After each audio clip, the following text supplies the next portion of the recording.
Hey, it's time for TV Skywriter. Hey, good evening or good day, everybody. Welcome to TV Skywriter. I'm Pat Murray. I publish the Durham Skywriter, that's Durham, North Carolina's online community paper, and I'd love to introduce you to people that I think you should know. So today's guest, like I said before in another show, usually half of my guests are local and the other half are from out of town or wherever, but today's guest is local. Crystal Dreisbach. She is in charge of Don't Waste Durham, and we've got a lot to talk about. So, welcome, Crystal, to the Thank show. you, Pat. Very happy to have you here. Now, before we talk about your being an international sensation, let's first talk about Don't Waste Durham. What is that exactly? Thanks, Pat. Don't Waste Durham is a local nonprofit to Durham, North Carolina, and we've been around for about 6 years. And our mission is to reduce the amount of trash produced by our community by preventing it in the first place. Excellent. Now, that word prevention, you really, how can I put this? I had to really give this some thought because recycling has always been the focus. I mean, there's been a lot of emphasis on it. We were talking about recycling, and then you said prevention. I was thinking, prevention, that almost sounds novel. Give us some examples of prevention, not instead of recycling, but as a notion that for a lot of people might be sort of revolutionary. Thank you. Yes. So recycling is great, but it's really inadequate. So we always say, try to practice prevention too. And that could be as simple as remembering to bring your own reusable bag when you go to the grocery store, carrying with you your reusable water bottle that you can refill, and investing in a reusable straw instead of using the plastic ones. By doing this, you're essentially cutting down the amount of trash that you produce as a person. And we people of the United States are said to produce about an average of 4.5 pounds of trash every day. And Really? that really adds up. So if you multiply 4.5 pounds times 365 days, that's a lot of trash. That's an awful lot. That's kind of embarrassing. It is. So Now this prevention thing, yeah, go ahead. It was just very exciting to me because I've always, through the years we've been taught as long as you put the container or whatever you just used in the recycling, you're helping the planet. Right. But I don't think until you came along, I heard much of an emphasis on prevention. And even my grandmother, way back in the 60s, had the right idea. We knew she was going grocery shopping because she'd take out her big, huge, 3 bright Mexican straw bags. Awesome. And when we saw those colorful bags, we knew, oh boy, we're going shopping. Right. And it was her way, I think, of making, I think, carrying the food easier for her, but also she was preventing waste. Right. Yeah, it's definitely not a new concept. It's kind of an old concept. It's just that in this day and age, it's a little harder to prevent because we've got so many throwaway things that are present in our lives today that they didn't have way back in the 40s or 50s. So, you almost have to work hard not to get a plastic bag or work hard not to get a straw because it's sort of assumed that you want one and you just get one. So I'm one of those weird people who, when I go to the grocery store, I say, please don't put it in a plastic bag. And I stand on the other end and bag my own groceries just to make sure. Because just out of habit, of course, they're putting stuff in a plastic bag. And it's not because they're being mean, they're just being nice. It's just what we're used to as a society. So I'm just sort of, trying to go against the status quo of our current throwaway society. I'm curious, what kind of bags do you use when you go shopping? I collect reusable bags. People are always gifting them to me. And of course, we have some at Don't Waste Durham that say don't waste Durham on them, and I'm very proud of those. So I have a bag of bags that I keep in my car all the time, and it even includes some produce bags, reusable produce bags. And that way, whenever I go to the store, I just grab that whole thing, and I can buy as many groceries as I please, and I don't run out of reusable bags. Awesome. I used to get mad at myself because every time I go shopping, I'd say, darn, I forgot my bags again. So now I do just keep them in the car. Keep them in the car. It does help. And even so, I sometimes have to turn around, go back to the car and get them. But Right. It's all about habit changes. And it's actually a good idea to have extra bags in the car. I remember one day, this is when I was still in Chicago. I remember I was crossing State Street, and on the south side, it was kind of a busy street. So, bus route. This lady was rushing across the street, and her grocery bag just split right in the middle of the street. And here she is, almost like in traffic, picking up her groceries. She didn't know her bag was broken. She didn't know what to do. So I pulled over real quick. I just happened to have bags on me, and I helped her bag up her stuff. And I just gave her the bags. And I was thinking, oh my God, that's another reason not to carry those cheap plastic bags, because they will break on you. That's right. That's a good point. The reusable ones are stronger, and they're probably not going to break. And they're cheap enough that you can afford to give them away. Exactly. And it's really nice to be able to give one away when someone's in need. Exactly. Tell us about, now you said you have 6 programs. The one that thrust you into the international limelight was Green to Go. So let's start with that one. Oh, I love talking about Green to Go.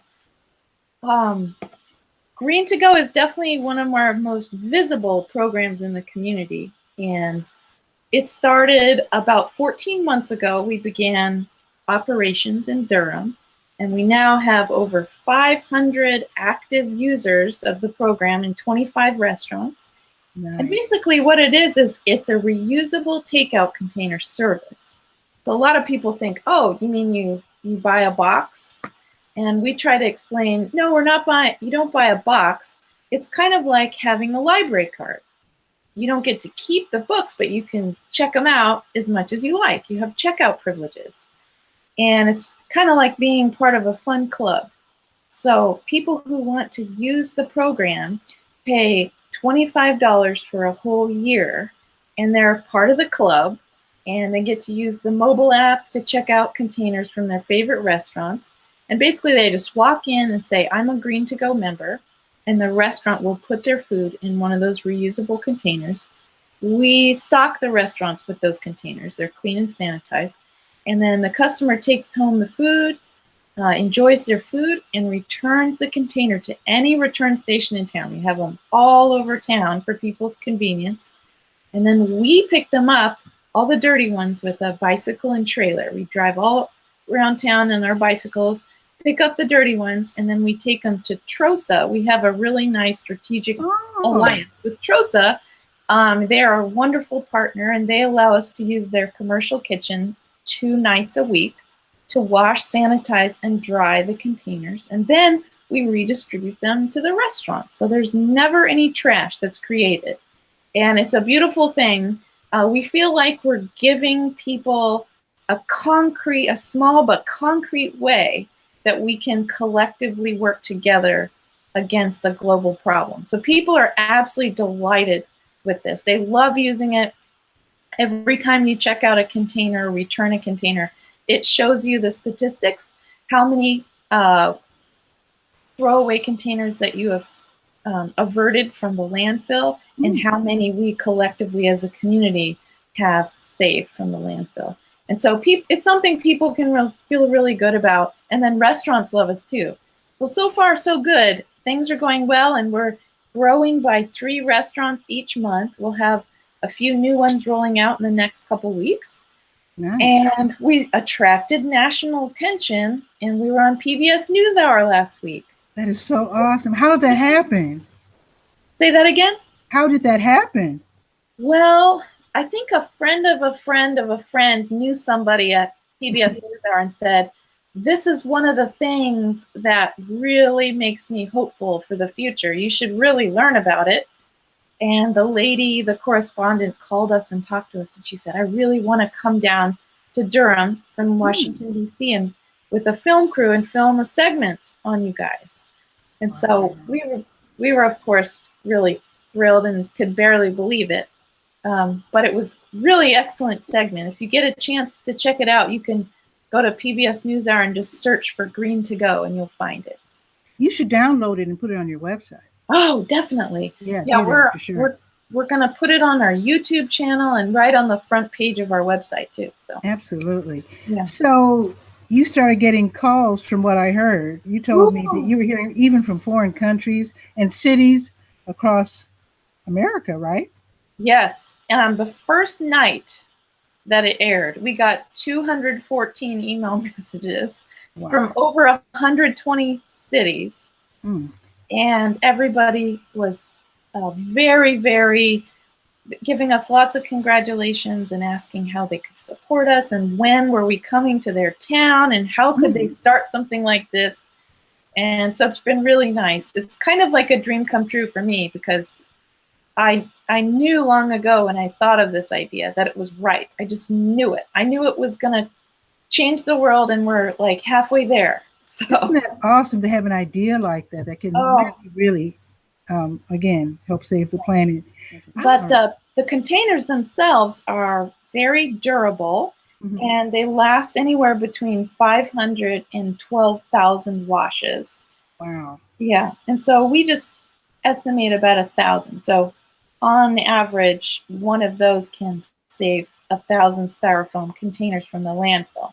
Nice. Now, I have two questions about this because when I tell people about this program, they always ask, do you have to, obviously you have to return it, but usually they're like, do I have to go out of my way to return it? And isn't that kind of a drag? Because I would never think to put it in my car. Yeah. So how do you tell people how to remember to bring it back? Well, there will soon be little reminders built into the app itself to remind people. And then eventually we're going to add some motivators to the app to entice people to return. So for example, one motivator might be if you return 10 containers, you get a certain number of points and you can trade it in for prizes. Or discounts on your food or free drink. Yeah, exactly. So there can be some things to motivate people. One thing that we, of course, always try to stress, this is a completely new concept to many people. So whenever you're introducing something new, it's always about habit changes. It took a while for people to get the idea of reusable shopping bags, but many people understand that concept now. This is the same with reusable containers. And we're trying to make return as easy as possible, so that their return stations are going to be at every place that is convenient for people. Grocery stores, public parks, libraries, places that people tend to always go. Yeah, I would think definitely grocery stores because you have food on the mind when you're going to the grocery store. You could be like, oh, my containers. Let me. We have a really cool partnership. We're starting with the company called Compost Now. You have heard of them. They do compost bucket pickup from people's porches. And there are many, many customers in Durham, hundreds and hundreds and hundreds of customers. And we're trying out something where when those customers place their full compost bucket on their porch, and they're also a Green to Go member, they can also set their Green to Go container on top. And it will be picked up at your doorstep. So these are some things we're trying out to see what people really like. I've always had a secret desire to try pick up by drone. So you could put your container on your porch and a drone will come by and pick it up. That would be the hippest I don't know if people would be, they might be a little creeped out by that, but it's something in my imagination for the future. If it said Green to Go, then they'd know what it's all about. Right. Maybe. Now my second question is this.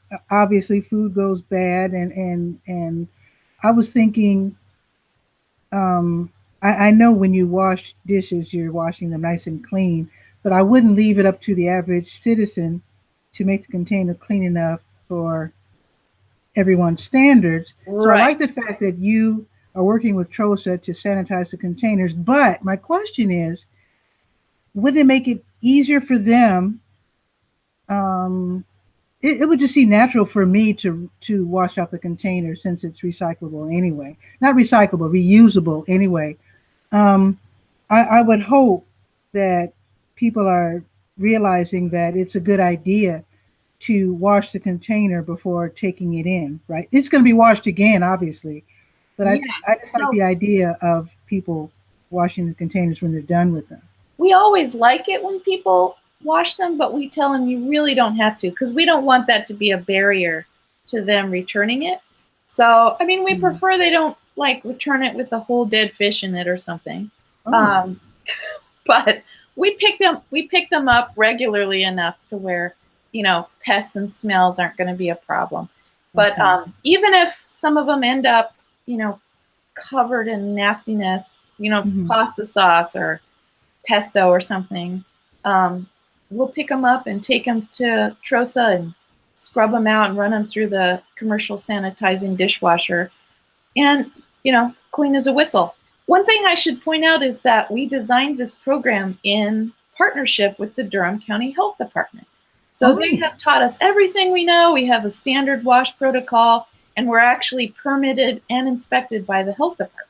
really? I like that idea. They advise us. They taught us everything we know, and so far we have an awesome partnership with them. Wow. Have you ever, since again you're in the public light, has anyone ever said, "I had that idea and I never followed through with it"? Yes, some people have said, "Gosh, I thought about this and wish someone would do it for a long time." So And I'm as glad. someone as you, how about that? Yes, I'm glad I was able to fulfill that for them. Wonderful. So let's talk about your 5 other programs. I do know that you're reducing waste in the schools. So let's talk about that next. Yes, so we haven't, this is something we're really, really proud of. We have a couple of elementary schools in Durham, public schools, that we've worked with and started a lunchroom composting program.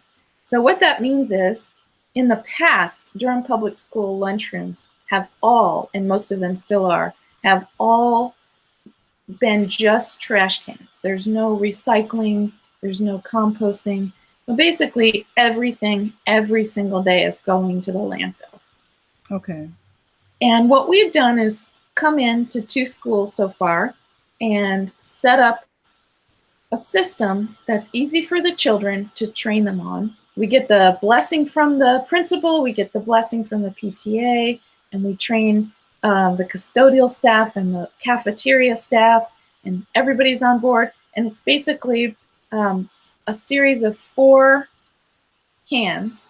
One is for liquids. The kids pour out their milk or juice into a liquids barrel, and then they can recycle that container in the next receptacle. And the third one is then for trash, like plastic wrappers and things that can't be recycled or composted. And then the fourth and last one is to scrape the food off of their trays into the compost bin. And then they turn their Oh, compostable trays upside down in a pile so that later those can be put in the compost bin too. And it takes about 4 to 6 months of having that 4-barrel station in each lunchroom monitored and supervised to get the kids into that habit.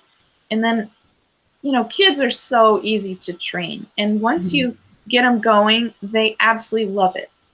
And for about 4 to 6 months, the program runs on its own, with the 5th graders teaching the incoming kindergartners. oh, how cute. Yeah, and so Okay. it just keeps going and going. And one thing we really love is this empowers the kids to do what they're learning about in school.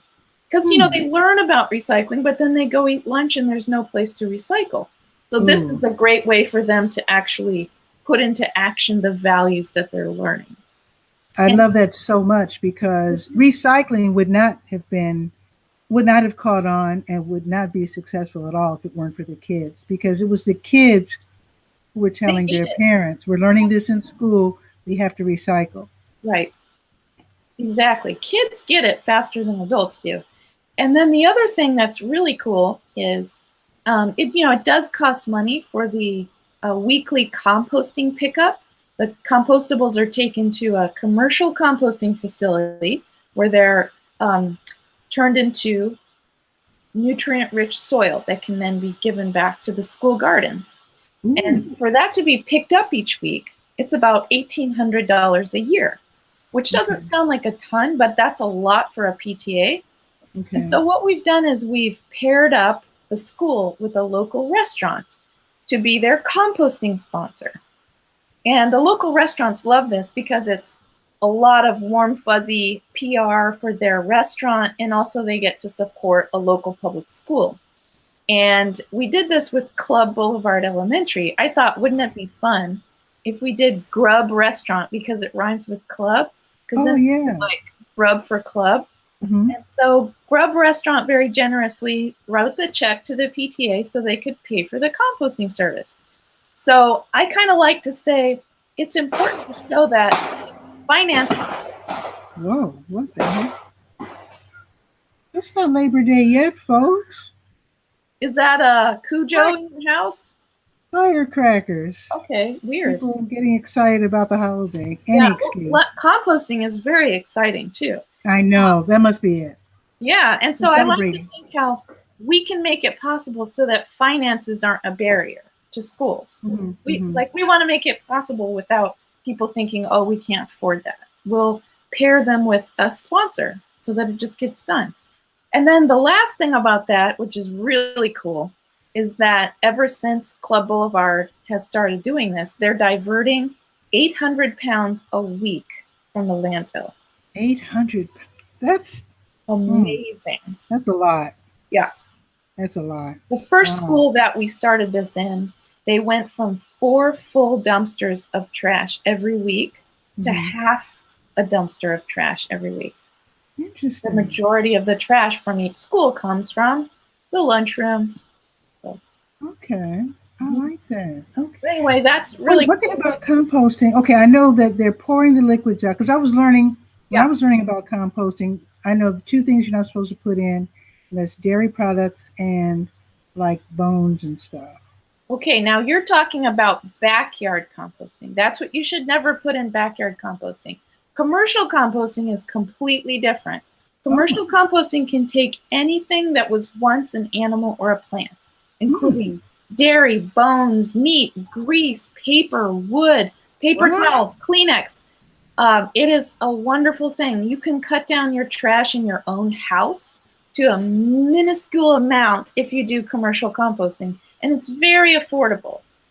People can hire either Compost Now or Food Forward, and they put clean buckets on your porch every week, and you fill those up, and you put them on your porch just like curbside pickup, and they come by and take your full buckets and replace it with clean buckets every week, and you can put everything in there from that paper. Is unbelievable. Yeah, I love anything that used to be a plant or an animal. And then you can receive beautiful nutrient-rich soil in return at any time you want for free, or if you don't want it, you can have it donated to a local community garden. So it's really a wonderful thing. You're doing so many great things. This is so admirable. Thank you. Wow. I'm developing a short video series that we hope will go viral, but maybe we can come on your show sometime. It's going to be called Trash Talk with Kat and Crystal. And Kat is the manager for Compost Now, and she and I have a lot of opinions about trash and recycling and all that. So we're going to make a short video series that should be really fun for people to watch. That's awesome. Yeah. And with your permission, I'd be happy to post them in the Durham Skywriter, because I do post videos in the Durham Skywriter. So that would be great. I'd be happy to do that. Yeah, it'll be educational and funny. Awesome. Looking forward to it. When does that start? No pressure. I don't know. But stay tuned. Okay. Tell us about so your many other things going on, but we'll get there. Okay. If I can help in any way, just let me know. Thank you very much. Absolutely. Yeah. So you have three Three additional more. programs? Yes, or 3 or 4. So we also have the Sustainable Food Truck Certification Program, where Ooh, what's that? there's a lot of food trucks around. Mm-hmm. Some of them use a lot of styrofoam or straws or individual ketchup packets and things like that. And if they want to become certified as sustainable, we have 18 requirements, and we help them reach those requirements by giving them, connecting them to the right resources, and they can change any amount that they can change in these 18 requirements to become more sustainable. So one of the requirements is no styrofoam at all. And some of them feel like, oh, that's the only thing we can afford. And so we help connect them to local wholesalers who they even deliver for free to show them that it can be affordable to change to a more sustainable option. I can't remember why styrofoam is bad. Why is it bad? Styrofoam is so bad. I could go on for an hour about the reasons, but Oh my I'll just God. make it really short.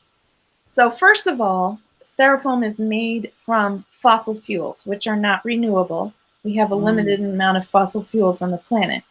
They're produced usually in China in factories that are very unsafe, and all of the workers who are producing the styrofoam boxes are dying and suffering from neurological disorders Oh and my God. stillbirths and all these things. Oh. Then when the containers are shipped over here, we eat off of them, and if the food inside the styrofoam is hot or greasy, it soaks up the styrene chemical inside the styrofoam, which is a known carcinogen. Oh my God. Yes, We're and eating that? we're eating it every day. And then more bad things.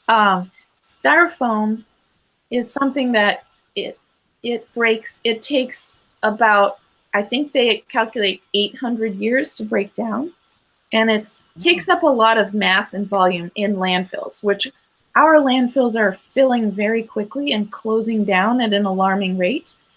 North Carolina used to have 100 landfills, and now we're down to 20, and they're all reaching capacity. Whoa. Then, as if that wasn't enough, the styrofoam itself, you've seen how if you crunkle up a styrofoam box, you can see how it turns into little, it breaks into little pieces. Sure. And those little pieces break down into smaller pieces, into smaller pieces, into smaller pieces, until they're nanoparticles.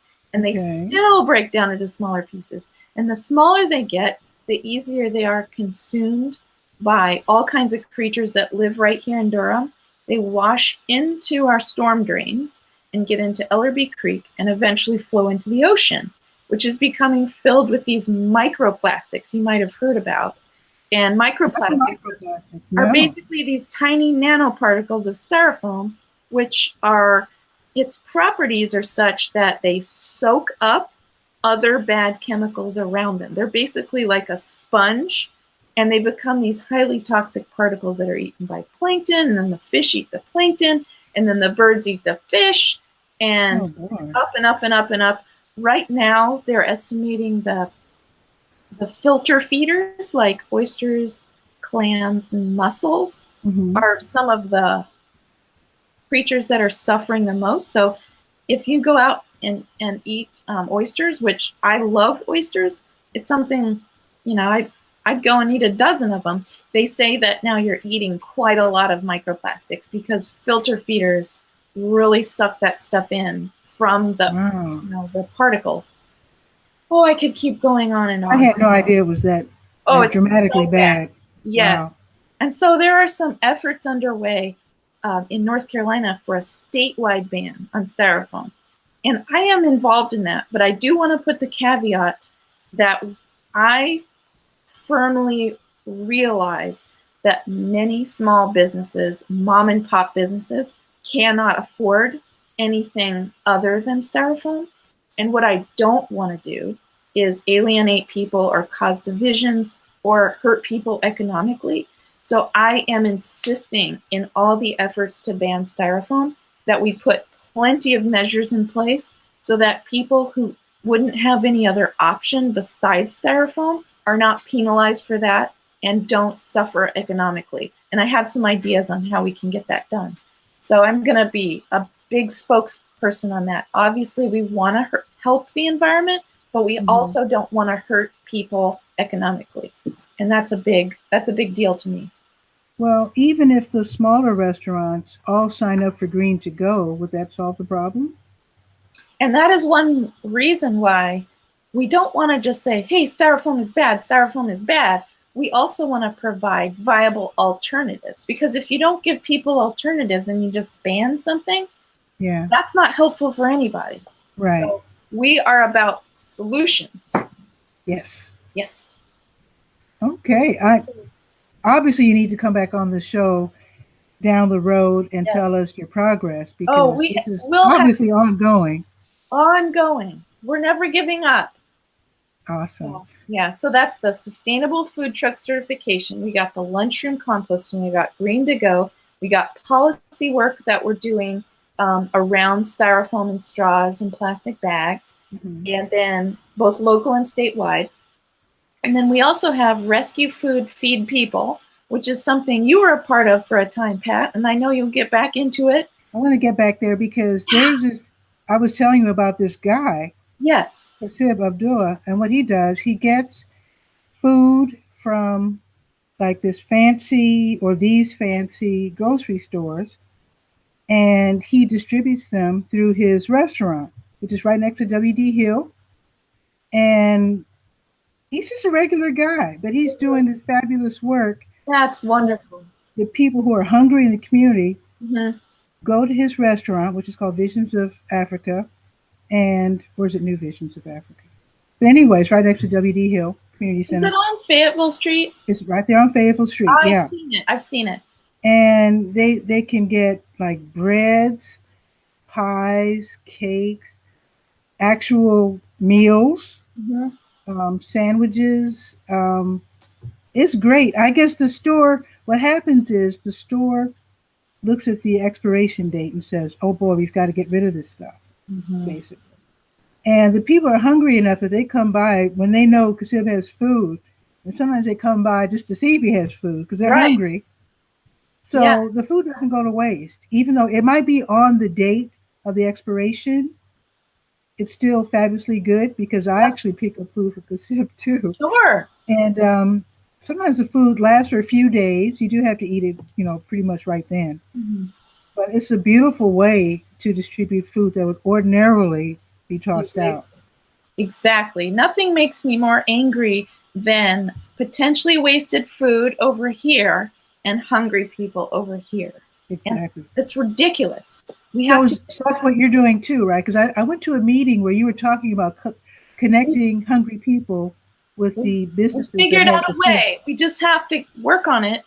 And it's something I want to start. We've talked it through. We have a plan, but we need to begin the pilot of it. And I think it's really unique and innovative. And I don't think anyone else is trying something like this other than Durham.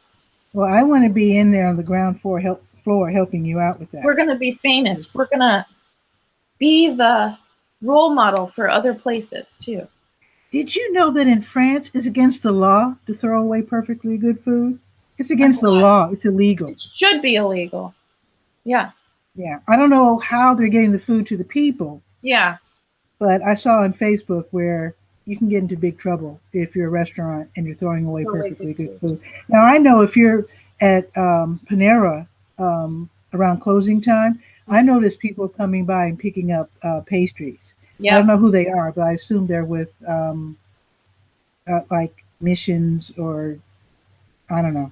Yeah, they have a really great network in Durham called End Hunger Durham. And it's a coalition of over 70 soup kitchens and missions. And they have a network of people who can pick up food and deliver it to the hungry people. So they're one of the groups we're working with on this. Okay, so you're involved in that, or you're going to work with them with this new Yes, pilot program? we are working with them on our little pilot project. That's awesome. And again, I love the idea of people getting fed from food that's already available. Right. Exactly. It's already there. It's just going to perfectly good food going to the dumpster unless we rescue it and get it to the people who are hungry. There are plenty. It's sad to. I hate to say this, but there are a lot of hungry people out there. So many hungry people. Exactly. And I learned this term, I guess, back in the late '90s or early 2000s, food deserts. And there are I'm from Chicago, and Inglewood was the neighborhood right next to mine. And the entire neighborhood of Inglewood was like a food desert. Wow. It had become a low income area, and what do you call it? The grocery stores, banks, pretty much fled. Actually, they fled my area too, which was Woodlawn, and even my neighborhood, Woodlawn. A great part of it was what they would call a food desert, where people could not get access to fresh food. Fresh food. Yeah. And I think Durham, although now Durham is a whole different type city. Neighborhood grocery stores are very popular in Chicago, and I really don't see neighborhood grocery stores here. Yeah, the occasional convenience store, but most of them seem to be like huge, like Kroger. Well, we just lost Kroger, didn't we? Well, we did. Food Lion, and what's the other one? Harris Teeter, Lowe's is another one. But I don't see the neighborhood grocery store. No. I mean, there's King's Red and White. You know about King's Red and White? Yeah, the one on University closed, but I guess the one on Roxborough and Club Boulevard, right? That's still operating. That's still going. There's Compare Foods, which serves a lot of the Latino community. I think there's 3 of those. Those are good. And then there's also one, I want to say, in East Durham, and I can't remember the name of it, but it's really big, and it's a local grocery store. Okay, but we need more because Durham has food deserts. I know. Do you remember when Trosa opened a grocery store on Driver? I shopped there. They were next to Joe's Diner on Andrew and Driver. Awesome, but I guess it didn't work out. I don't know. Yeah. I don't know what happened. I thought it was a cool store, but I don't know.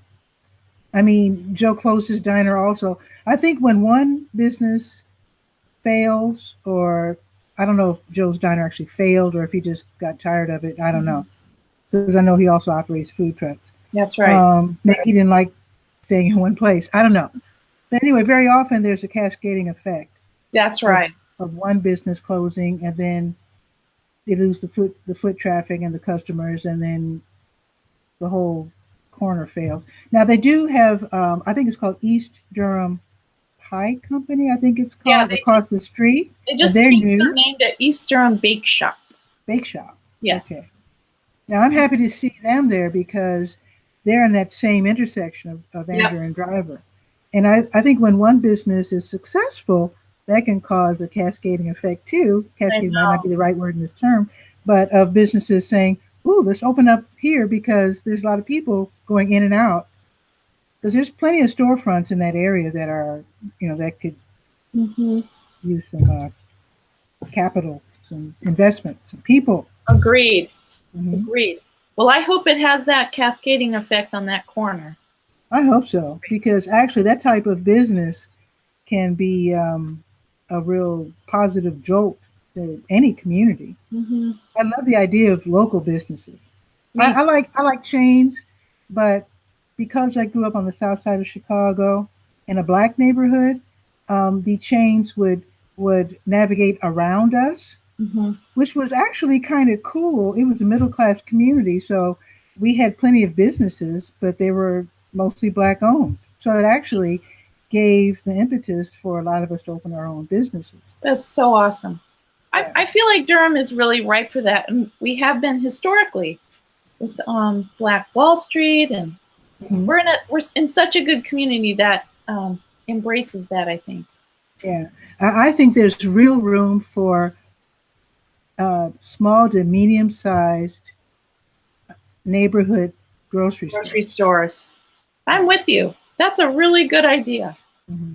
So that'll be my next business. We're so used to thinking big, you know. You don't have to think big. No. You can think medium. Exactly. And be just as successful. That's it.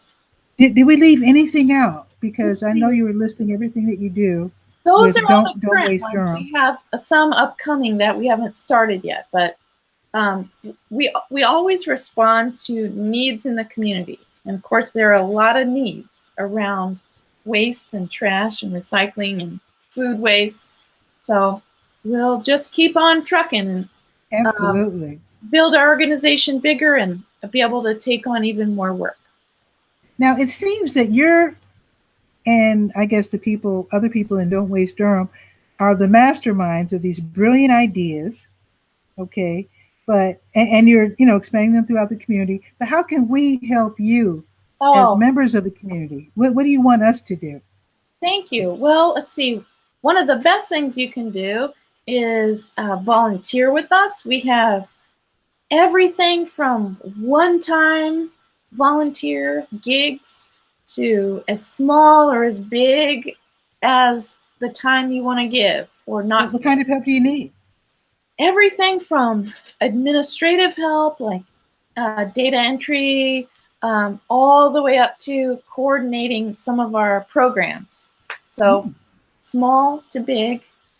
Okay. Even sometimes we need someone to just,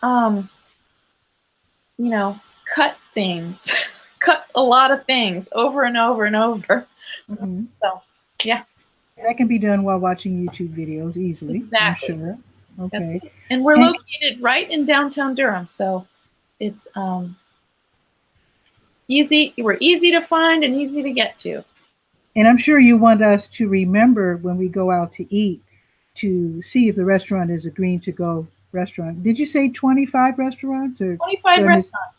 And we've hit a special tipping point where we no longer have to go to restaurants and convince them to join us. They're coming to us now. And a lot of it is because customers are talking to those restaurants. So that's another thing that people can do. You say, gosh, I noticed you use a lot of styrofoam. Have you considered going green to go? Because it's not it's a very small cost, huge savings in terms of how many disposables that a restaurant has to buy. And then they get to offer this cool option to their customers. I have a restaurant in mind. Yeah, they're my cousins. I won't mention them. I don't want to embarrass them at all. Okay. But I'm going to suggest that this particular very popular eatery on Fayetteville. Oh, first word is chicken. Does it start with an N? Or end with hut? Chicken Hut. Yes, that's it. Okay. There, I outed them. But here's the thing. No, but they're celebrating 60 years in business. No kidding. Well, you're the second person in 2 days who's mentioned the Chicken Hut. So they're super popular. They redesigned their whole.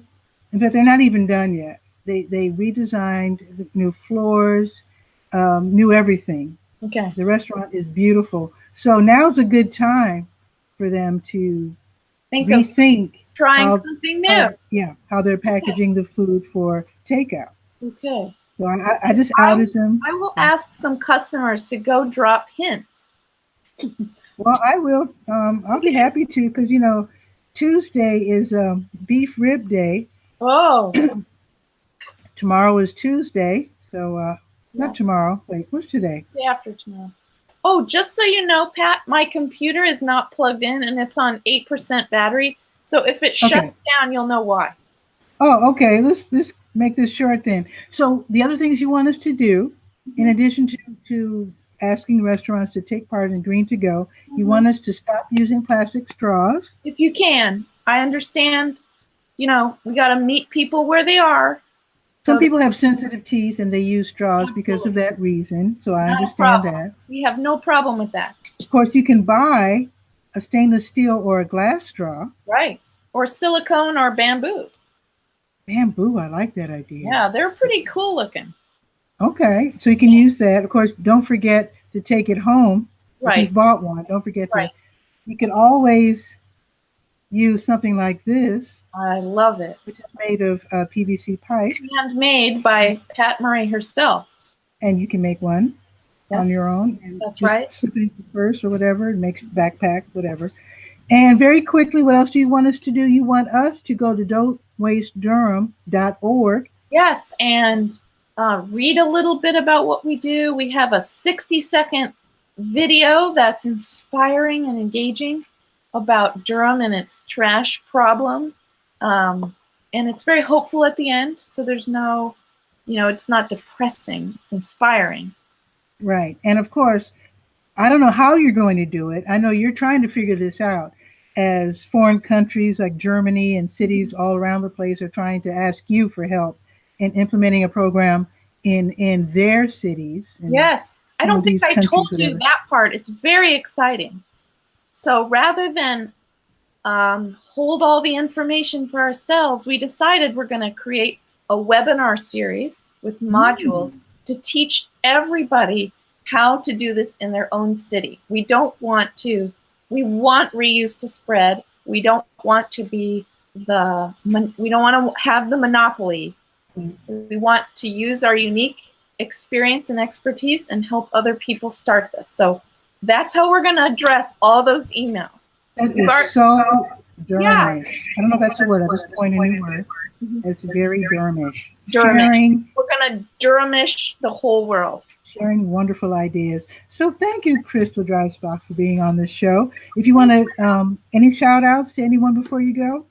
Oh gosh, well, the whole Don't Waste Durham team. We couldn't do this without them. We have just a network of the most wonderful human beings ever who are our volunteers. And I sometimes talk like Don't Waste Durham is my doing, but none of it can be done without this awesome team I have. Wonderful. And with that, be sure to go to don'twastedurham.org to find out what's happening with them. And be sure to go to durhamskywriter.com to find out what's happening here in Durham. That's Durham, North Carolina's online community paper. And with that, thank you again, Crystal. Thank you. Absolutely. Bye-bye. So everybody have a beautiful day. And don't forget, it's not just recycling, it's prevention as well. And with that, have a beautiful day or evening. Ciao for now, and I will see you later.